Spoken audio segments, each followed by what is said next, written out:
हमारा मोह और सारे संसार का मोह और सब जीव जंतु पशु पक्षी का मोह लूना हमारा मोह ही केवल हमारे जन्म का निर्माता है। क्योंकि हर प्राणी का हर शरीर का जन्म मोह के कारण ही होता है। मोह और मौत कोई दूर दूर नहीं है, परंतु हमारा मोह हमें कभी भी ये नहीं कहता है कि तुम हमसे प्रेम करो, तुम हमसे हिंसा करो, तुम हमसे मोह करो। ये हमारा मोह हमें कभी भी नहीं कहता है। और हमारा मोह जीवन में आगे उतरता है धारणाओं की मान्यता के कारण। जब हम प्राण को धारण कर लेते हैं तो हमारी मान्यता शुरू हो जाती है। जीवन जन्म एक मोह के कारण है और जीवन मानवता की धारणा के कारण। जैसे जन्म का ही मोह निर्माता है, ऐसे ही हमारे काम का भी मोह निर्माता है। संसार के हर प्राणी को, हर माता पिता को पुत्र और पुत्री का मोह रहता है और काम का भी हर प्राणी को मोह रहता है। स्त्री इंसान हर पल पुत्र और पुत्री के बारे में सोचते हैं। वे दोनों कभी ये बात नहीं सोचते कि हमारे कुख से कोई गाय जन्मे या कोई और जीव का जन्म हुए, ये कभी नहीं सोचते। हर स्त्री और हर इंसान ये बात कभी नहीं सोचते, क्योंकि वे अपना जैसे ही पुत्र और पुत्री को प्राप्त करना चाहते हैं। जितना पुत्र पुत्री के बारे में पति और पत्नी का मोह होता है, इतना ही पशु पक्षी जीव जंतु का भी होता है।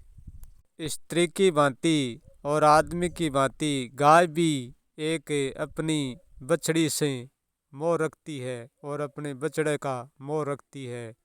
इसलिए उनके भी बछड़ी का और बछड़े का जन्म होता है मोह के कारण। यहाँ सब क्या निर्माता मोह ही है और मोह से सबकी उत्पत्ति होती है। शरीर की सबकी उत्पत्ति मोह से ही होती है। हर पशु अपने जैसा पशु खड़ा करने के लिए मोह रखता है, इसलिए वो जन्म देता है। और हर आदमी, हर औरत अपने जैसा मोह रखता है, अपने जैसा पुत्र और पुत्री का, इसलिए वो आदमी को और बच्ची को जन्म देते हैं। हमारा जन्म मोह पर निर्भर है और हमारा जीवन मान्यताओं पर निर्भर है। परंतु जीवन की प्रक्रिया बड़ी जटिल है। होश की ओर भी भागता है और बेहोश की ओर भी भागता है। हमारा बेहोश हमेशा दुखपूर्वक गुजरता है और हमारा होश सुखपूर्वक गुजरता है। परंतु ऐसा नहीं है कि सुख होश के न होता है और दुख बेहोश के न होता है, ऐसा नहीं है। सुख बेहोश के पास भी होता है और दुख होश के पास भी होता है। परंतु बेहोश सुख के पीछे भागता है, इसलिए वो सुख को पकड़ नहीं पाता। परंतु होश हमेशा ही दुख को संभाल कर रखता है, इसलिए वो कभी दुख नहीं भोगता, वो सुख को ही प्राप्त होता है। क्योंकि हम दुख को संभाल कर रखेंगे तो हमारा सुख अपने आप ही संभल जाएगा। सुख को संभाल कर रखेंगे तो हमारा दुख अपने आप ही संभल जाएगा। इसलिए अज्ञान सुख को संभाल कर रखने का प्रयास करता है, इसलिए निरंतर दुख भोगता है। क्योंकि अज्ञान की उमंग तो बढ़ जाती है, परंतु उनकी करुणा नहीं बढ़ती। अज्ञान का मन तो फैल जाता है, परंतु उसका होश नहीं फैलता।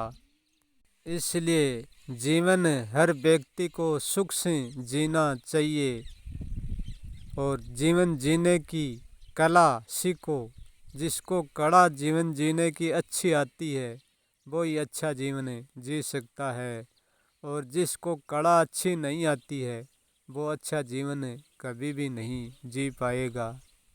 जीवन जीने की कला उसी को ही आती है जो होश पर रहता है, उसी को ही आती है। अकेले त्यागने और भोगने से हमारा जीवन कभी भी सुखी नहीं हो सकता। जीवन केवल सुखी होता है तो होशपूर्वक जीने से सुखी होता है।